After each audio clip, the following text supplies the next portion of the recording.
another edition of the Women's Basketball Talk Show. We're currently in conference tournament, so this is going to be an RSC tournament edition because we're going to review the two games we've already played and then tonight's championship game. So, Coach, if you want to, go ahead and review the IU Southeast game, which we played last Wednesday. Well, Coach, who would have thunk it? That's a term we use in Adams County. Who would have thunk we would be right here where we are? We started out, set our goals. We talked about avenues of getting to the national tournament, win our division, be number one in the league, win the conference tournament. Well, we've accomplished some of those. We won our East Division. We did win the overall league, number one seed, and that's why we've been able to host IU Southeast at home, and then a thriller with West Virginia Tech last Saturday, and then, of course, the championship game tonight with Midway. And along with that, icing on the cake, our fan base. Been unbelievable. I've been here 30 years, and I'm talking women's, men's basketball. I don't know that I have seen that kind of conference tournament atmosphere at any basketball games that we've had, like at IU Southeast, and then our game Saturday with Tech. And then I anticipate tonight's going to be even the same, if not even better. So shout out to the fans, shout out to the people that's following us. Had several people that I had seen at our game at Tech that I hadn't seen in many moons or years, and they were just unbelievably complimentary of our basketball and our players and the game and the style. And they said that we, quote, are the best kept secret in athletics in the state, is what they said, and they would be back tonight. So it's a great ride, and why not us? Why not let's get that tournament championship to add to our theme, and then worry about what's going to happen in the conference tournament or in the national tournament as we go. Yeah, so we're getting into the IU Southeast game. So here we go. We got our first game for the River States Conference. A 1 versus a 4 seed from the West, and you're thinking, okay, should be an easy one for them. We had played them a few weeks earlier, and it was 100-96, so there was no indication that anything was going to be easy about it. But we knew we had to play better, and I thought we played better, and the results speak for itself. But can you kind of elaborate a little bit on that? Well, as you'd indicated, we had played them not too long ago, and it was 100-96. So any coach, any player, any fan in their right mind, if you thought this was going to be a runaway, you were kind of foolish. And we presented this game as we have every game. Every game's a one-game championship series, and we prepared for them extremely well. We wanted to make sure that Lambden and Miller and Ralph didn't combine for 79 points like they did in that first game that we had. And I really give it to the coaching staff. Did a great job in preparation, and then our players absorbed it. We had time to focus on what we needed to get accomplished, and I think right out of the gate, it's like a boxing match. In the first round or two, both boxers and both teams are going to look pretty good. In that first quarter, we end up 21-15, but then we started pulling away. Second quarter, third quarter, and fourth quarter, we were in over 30 points or more in each one of those quarters, and a lot of our players really stepped up. Ella Skeens had 30. Aaliyah Kreitz had a kind of a breaking out type of game, a game that, I'd be honest, thought maybe she'd be doing that on a regular basis, but she ended up with 18 points, 9 rebounds. That's what we need from that young lady in that power forward position that she's in. She's long, athletic. She creates problems for the other team, and she just did a nice job. And mentioned Ella with 30, and then that was the game Haley Jordan ended up with a triple-double, 21 points, 12 rebounds, and 12 assists, and that was huge for us. And we just kind of got in a rhythm, kind of got on a roll. They could not handle our depth and our athleticism down the stretch. They didn't shoot the three like they did the first game, so it was a great tune-up, a great first conference tournament game for us. Yeah, because each time we get to play these people, we've already played them once or twice, so we get to make adjustments. So the adjustments that we made against IU Southeast obviously paid dividends in that. Now looking forward to looking back at the second game that we played to get to where we are tonight, played West Virginia Tech. Beat them at home, went down to West Virginia Tech, maybe one of our worst games rebounding all season. You know, it was good. We kind of got smacked in the face, and we really used that for motivation from that point until where we are currently today.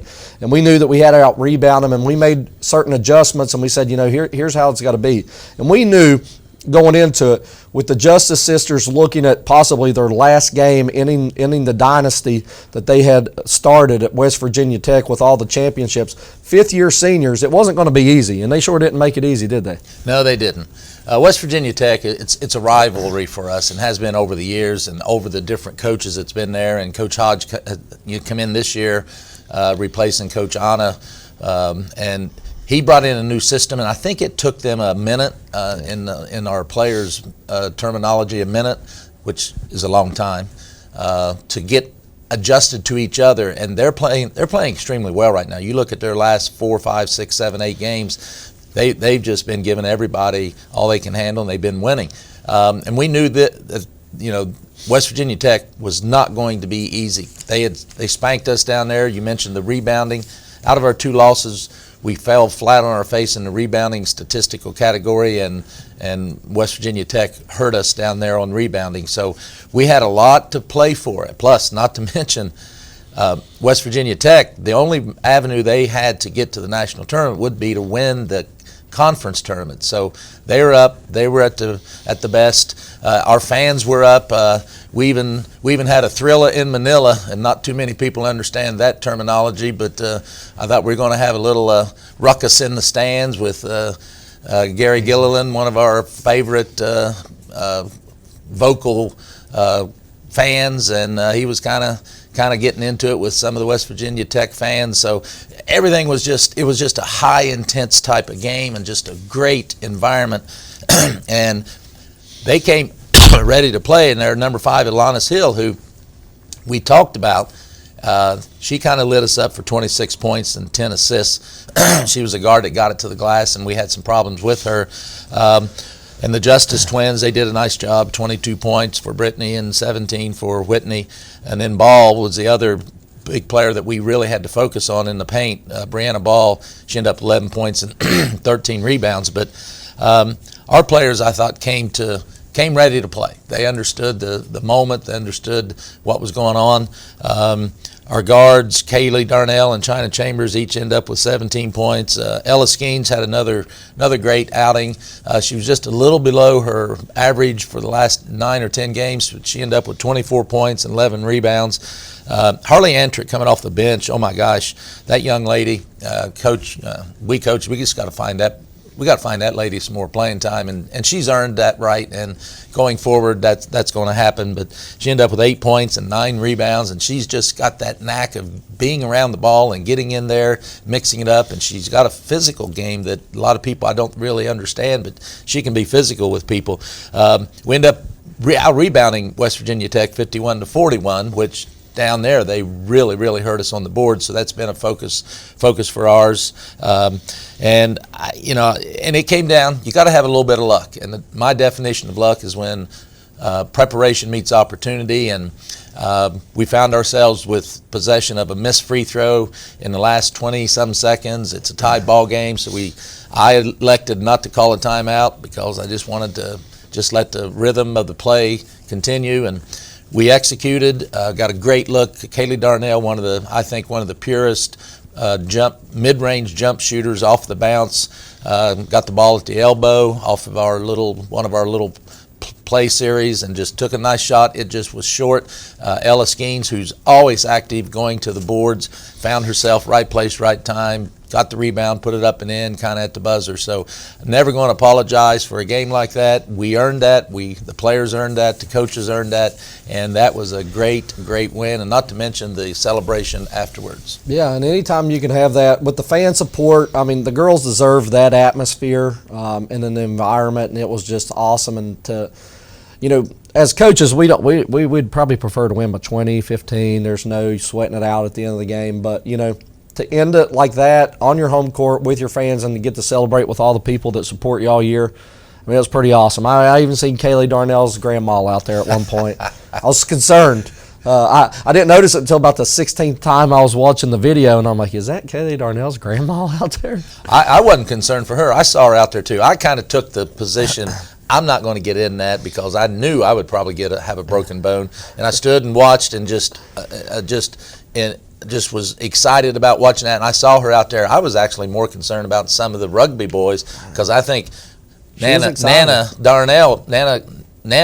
Darnell's grandma, I was afraid she's going to hurt one of them. She could. She was excited. She might. So with that, moving forward, here we are tonight, conference championship. Both teams are going to the national tournament, but everybody wants bragging rights. Everybody wants championships. This is a chance for us to get our second championship of the season. We already got the regular season. Now we got the tournament championship. You know, we played them to a 99-89 victory for us the first time we played them. We didn't have 8 days to prepare for them. We only had 2 days to prepare for them as we had played a game on the 8th and played them on the 11th. So, you know, preparation was kind of normal, kind of like it is now, except we have way more to go off of. You know, I felt our team probably didn't give their best performance that night. I mean, you know, normally, you know, it's harder for our teams to take our advice when we play the opposite conference because we only play them once a year, where we play West Virginia Tech twice, Ohio Christian twice, so they remember a little bit more about them. So, you know, I think it was a trial and error, and as the game went on, they started realizing what we were telling them was true. You know, hey, this team is a good team, this team does this team does that. So, you know, I don't know that right from the jump that we were all in mentally, but we play hard every game, so it doesn't matter. But, you know, one thing that we can all agree on is, please, for the love of anything, don't let this be a foul fest like it was the first time. You were playing a conference championship game. This was back then for the first place in the conference. And, I mean, we had over 81 foul shots and 65 fouls. I mean, what do you expect tonight? Well, I expect, and I agree with you, and I think even Coach Minner will agree. I thought the officiating from that first game up here I thought it hurt both teams. It strapped both teams from actually showing their strengths. And I don't want that. I don't like that at all, and I would not consider that a home court advantage in those situations. They shot more free throws than we did, so it certainly was not a home court advantage for us. Yeah. And then we had the little mishap with the clock going out, and that came back to bite us. We were on a roll. Yeah. We were up around, I think, 15, and just things were going really well for us. I thought we had them on the ropes. I thought transition was really hurting them. We were rebounding, and then they were tired. We sit out about 14 minutes, 14 minutes, and that kind of changes your momentum. That was certainly, I thought, to their advantage. Yeah. And then they made a run back and made it actually within 3 or 4 points, if I recall, and then we had some more separation down the stretch and ended up winning by 10. Really felt that, you know, had we stayed in rhythm and didn't have the clock issue, which, you know, that's nobody's fault, again, I think that kind of hurt us. You know, maybe we would have ended up separating and pulling it out instead of 10, maybe 18 to 20. I don't know. Who knows? You can't look at that. But they're a good ball club. There's no doubt about it. Miss White, number 15, tough for them. Unbelievable athletic. She's got, we talk about Kaylee Darnell's mid-range. This young lady can take you off the bounce. First of all, she can shoot the three, but then she can take you off the bounce, and she's nails on a mid-range. She can get it to the glass. She's long. She's athletic. So that's obviously a concern that we would have. Callahan, I don't think, had a great game against us when they played up here, but she's very capable of playing extremely well and a good shooter and a driver. And they just have length, and of course they press. We have a better feeling and understanding for their presses at this particular point. I think our players, you know, like you'd mentioned, maybe they didn't understand what we were talking about. As I recall, we turned the ball over 24 times, and out of the 24, I know we went back and charted, out of the 24, 11 of those were unforced. Not so much what they did, but what we kind of panicked and didn't do very well strategically. They rebound extremely well, and that's one of the things we've been working on is rebounding on our part. So two good teams getting after it, and if anybody out there thinks that Midway or Rio, well, you both made it to the national tournament, and you know this is just going to be a practice, or you're wrong. That's just a wrong thought process. Both teams want nothing more than to beat the other team extremely bad and aggressively. Personally, I'll take a 1-point win or I'll take a 30-point win. Whatever. It doesn't. You got to get a W to continue the why not us theme that we have, and we definitely would like to have another one of those banners to hang up. Yeah, definitely. And with that, you know, playing a team for the second time and playing different teams throughout the year and throwing little things in here and there to see what works. You know, this is the type of game where you throw a couple extra tricks out that you've been working on all year that you haven't really revealed to the other teams or other teams in the conference. Maybe some certain schemes that you do during practice leading up to that. I mean, can we expect to see some new stuff out of Rio Grande that most people wouldn't expect? Well, I'm an old poker player, and you don't want to show your hands. But yes, to answer your questions, obviously, and we've done that all along. You know, when we play the second round of teams in our conference. So, but you know, what I like, you know, our kids are focused. They're buying into it, and then, you know, of course, there's a lot of momentum out there, a lot of reasons and rationales for people.